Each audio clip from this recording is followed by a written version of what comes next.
Welcome back to the kitchen. Today we are baking up something limited edition. It's gonna be huge. You see, for the summer, Subway introduced foot-long versions of their famous cookies. That's 12 inches of chocolatey cookie goodness. And yeah, they've lived rent-free in my head ever since. But for the over 60% of us with dairy issues, they're near impossible to eat. Unless we make them.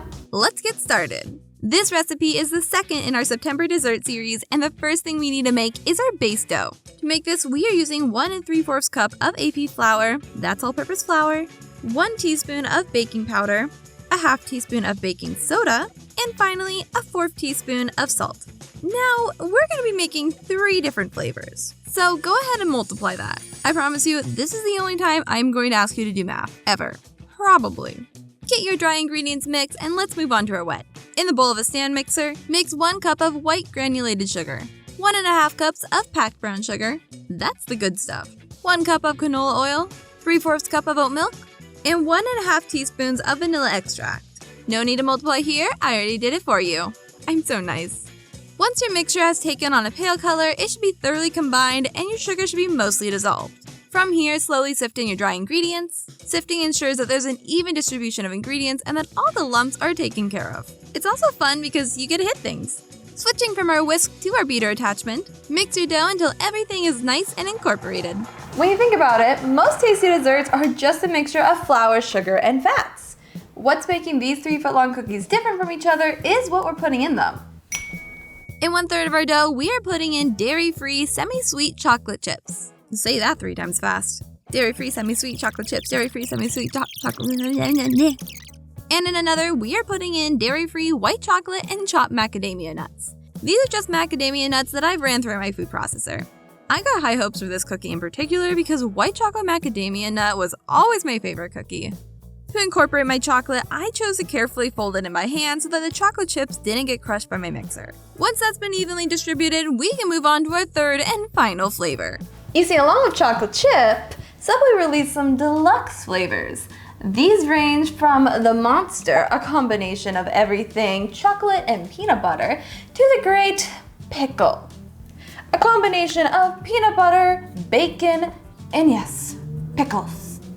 No. Sticking to the tried and true Cookie Monster, we're going to be tossing our dough back into the mixer with 4 teaspoons of cocoa powder. Then folding in another 1/2 cup of semi-sweet chocolate chips. And after all that, our chocolate, white chocolate, and double chocolate doughs get pressed into their respective baking tins. I don't know what Subway is using to bake their cookies, but I found these tart pans on Amazon and I think they are going to be perfect. Also, they're 14 inches, not 12, so take that Subway, mine's bigger. Getting my dough into these tins was a lot easier than I expected. We had just the right amount. I made sure to press the center of my cookies down so that they were thinner and could cook all the way through. Then I baked them at 350 degrees Fahrenheit or 177 degrees Celsius for 17 minutes. Once they're done baking, we can move on to decorating this cookie monstrosity. Nothing smells better than freshly baked cookies. Well, maybe a freshly baked cookie covered in peanut butter will. Spread a generous helping of your favorite creamy peanut butter over the top of your cookie. Then gently place 5 to 7 pretzels, sprinkle your creation of chocolate chips, dot it with candies. You know what? I want some white chocolate on this as well. Then finish it off with a generous drizzle of both chocolate and white chocolate sauce, kind of like a chocolate zebra. This is one magnificent cookie. I have never seen a cookie that looks this cool. Structural integrity of cookie, 3 out of 10. But looks don't matter as much as how it tastes. Oh, that's really good. Okay, I need a second bite, that's really good. I tried the other 2 cookies as well, and they were chewy and delicious.